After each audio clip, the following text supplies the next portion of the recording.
په دې لومبي آیات کې الله رب العالمین د جهاد یو اصول بیانوي چې کله انسان او مجاهد په جهاد کې کافر سره مخامخ شو نو په جهاد کې هر قسمه حالات راځي. بعضې وخت حالات هغه دا وي چې د مسلمان د ګټې وي او د زورورتوب او د طاقت وي، کافر الله رستو کوي. او بعضې وخت کافر غالب شي، مسلمان باندې امتحان شي. دلته خو الله رب العالمین د صحابو سره زبردست مدد کړی دی، نصرت یې کړی دی، امداد یې کړی دی. تاسو ته قدم په قدم را روان دی وایي. خدا چونکې دا ما تاسو ته ویلو چې د جهاد باره کې دا صورت اکثر آیاتونه پکې دي. د خامخا جهاد خو به الجهاد ماضن الی یوم القیامه، د قیامت د ورځې پورې به جهاد جاری وي. اگر چې ډیر مخالفت پراشي او ډیرې د هغې متعلق پراپیګنډې به چالو شي، خدا خو د رسول الله مبارک د خولې وینا مبارکه ده او دا به وي. نو د جهاد اصول خو به تر د قیامت د ورځې پورې وي. نو که بالفرض و تقدیر د جهاد په میدان کې کافر غالب شو او مسلمان مغلوب شو او یو داسې حالت راغی چې مسلمان د بزدلۍ د وجې او د مرګ د یدرې د وجې دی د جهاد د میدان نه وتښتېد، نو دا عظیمه ګناه ده، دا سخته ګناه ده. دلته یې الله سخت وعید فرمایلی دی او دقه شان په احادیثو کې سخت وعیدات راغلي دي. لکه یو حدیث کې رسول الله مبارک وفرمایل چې 7 موبقات، گناهونه دي چې دا انسان هلاکت او بربادۍ ته رسوي. پای کې لومبی مهلکه بیماری چې انسان په هلاکیږي الشرک دی. دویم نمبر جادو دی چې په جادو کې، او دریم نمبر ناحقه قتل دی. څوک ته ناحقه قتل کړل دا انسان تباه و برباد کوي په دنیا او په آخرت کې. او څلورم نمبر سود دی، دا مهلکه ګناه ده، سړی هلاک کوي په دنیا کې او په آخرت کې. او پنځم نمبر د یتیم مال خوړل، دا مهلک ګناه ده، هلاک کوي سړی. دا رسول الله بخاری شریف کې حدیث دی. او شپږم نمبر په یو پاک دامن سړي یا په یو پاک دامن ښځه الزام لګول د ګناه د زنا یا د نور، دا انسان هلاکت او بربادۍ ته رسي. او اووم نمبر رسول الله مبارک وي چې څوک د جنگ د میدان نه په بزدلۍ باندې او د مرګ د یرې وتښتېده، دا انسان په دنیا او په آخرت کې هلاک کوي. نو دا سخته ګناه ده. الله رب العالمین دلته بیا استثناء کړې ده یو دوه حالتونه چې الا متحرفا لقتال او متحیزا الی فئة. او ته مخامخ شوي په جهاد کې او هلته هغه باندې غالب دی او ته د دې د وجې رسته شوې، لاړې وتښتېدې چې راشه په یو بل سکیم طریقه باندې په دوی باندې حمله کومه، یو سکیم جوړوم. متحرف یو هنر ورکوونکو ته وایي چې په یو هنر طریقه باندې زه په دوی دوباره راځم. نو د دې د وجې ته رسته شوې، نه الله وی بیا ته دقې ګناه کینې. او متحیزا الی فئة،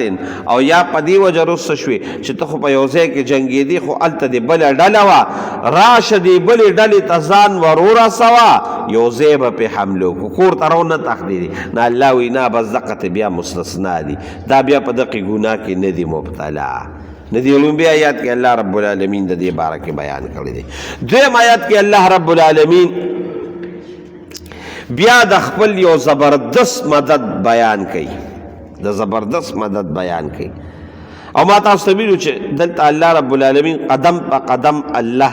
د خپلو دقې بندګانو د رسول الله مبارک د ملګرو مدد کړی دی. نو دلته مدد څنګه وشو؟ مدد داسې چې رسول الله مبارک یو د میدان د جهاد نه خو تاسو ته وایي هلته شګې وې، نو شګې راواغېشتې داسې چې شګې راواغېشتې چې په شګو یې څه الفاظ چوف کړل او بیا د کفارو اړخ ته داسې وویشتل. چې وی وشتل تاسو د الله په ذات یقین کې ګوره دا په حدیثو کې دلته ورته دا اشاره ده چې د رسول الله مبارک دقه یو لپه شګه دقې زرو واړو کافرانو سترګو ته ورسېده داسې الله امداد وکړه. نو دا د رسول الله مبارک معجزه وه خو معجزه خو دا پیغمبر په اختیار کې نه وي د الله د طرف نه وي نو الله ورته فوراً وایي چې ټیک ته تاسو خو روتم یې تاسو خو ګورې په میدان په جهاد کې ولاړم یې خو رسول الله مبارک ته وي ګوره دا تا ویشتل نه کول چې کله تا ویشتل کول دا ویشتل ګوره ما کول مدد د سر زما و الله وي وما رمیت اذ رمیت ولکن الله رمى او دا د دې لپاره چې احسان وکړه الله په مؤمنانو نعمت یې ورکړه احسانات یې وکړل مدد یې وکړه د الله د طرف نه ښکلې مدد الله وي او دا به زه هر چا سره کوم چې په د الله دپاره لګیا وي. دې دویم آیات کې دا الله وي او دریم آیات کې بیا دا وایي چې الله رب العالمین چې د دې کافرانو څومره سکیمونه او سازشونه و الله وایي ما ټول ناکام کړل ما ټول ناکام کړل. او څلورم نمبر آیات کې دا الله وایي چې کله ابو جهل دا او د ملګري د مکې نه راوتل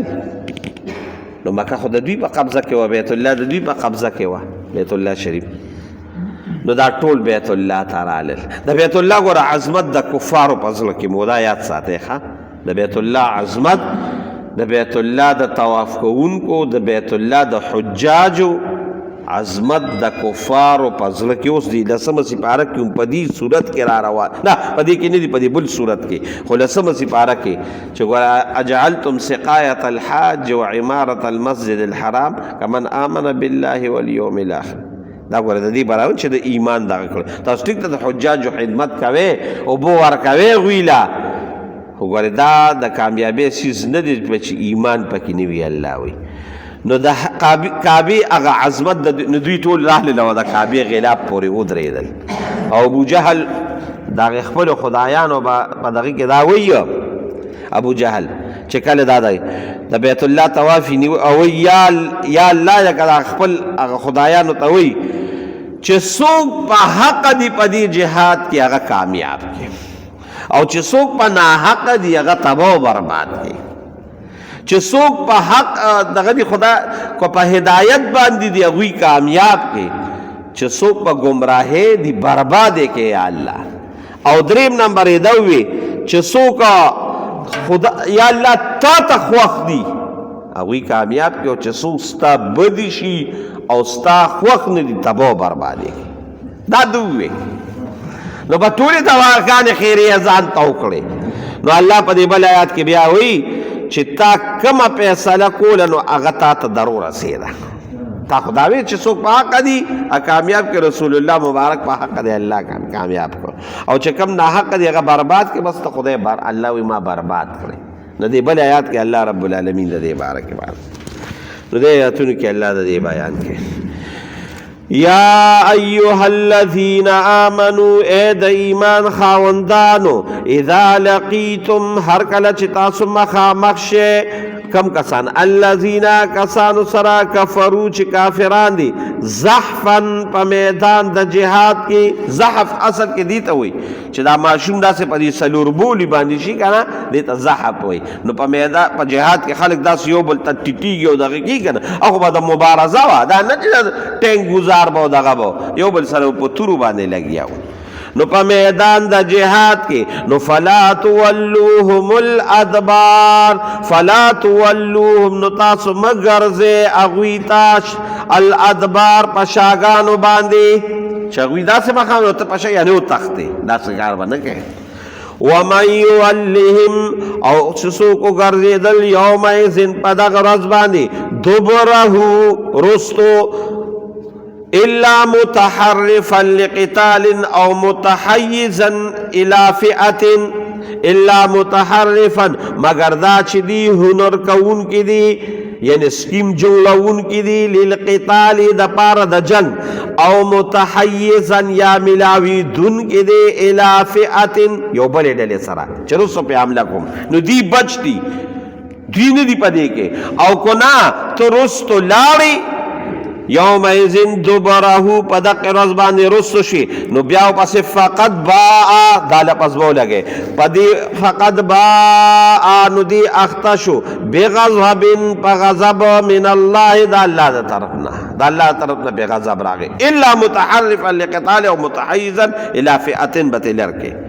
چې کو تسلیم کې یا بلې ډلې سره یو ځای کېږي نو بیا د الله د غضب نه بچي او کو نه رستو لاړې فقد باء نو اخته شي بغضب په غضب سره من الله د الله نه ومأواه جهنم او د دې انسان ځای جهنم دی ګران کار دی ګورې وبئس المصير او جهنم کم ځای دی ناکاره ځای دی الله دې ته وساتي فلم تقتلون تنوی تقتلوهم چه وجل دی اغوی ولكن الله لیکن اللہ تعالی قتلهم اغوی وجل یعنی ستا امدادی کو وما رمیتا او ندیتا گزارون کی وما رمیتا و ندیت گزار کرون کی از رمیتا چکم وقتا گزار کو ولیکن اللہ رما لیکن اللہ دا گزار کو اللہ ستا مدد کو اللہ دا شگر رسولی ولیبلی المؤمنین ولیبلی او دا دیده پر چه احسانو کی اصل که خودلتا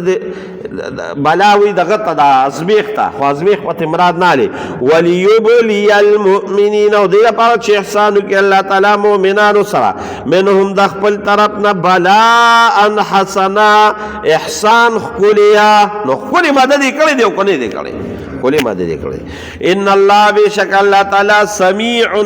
اوریدن کی دی علیم او پزرون خبردار دی کو تام دا سے دعاگانی کرو پا میدان دا جہاد کے ولاری دانا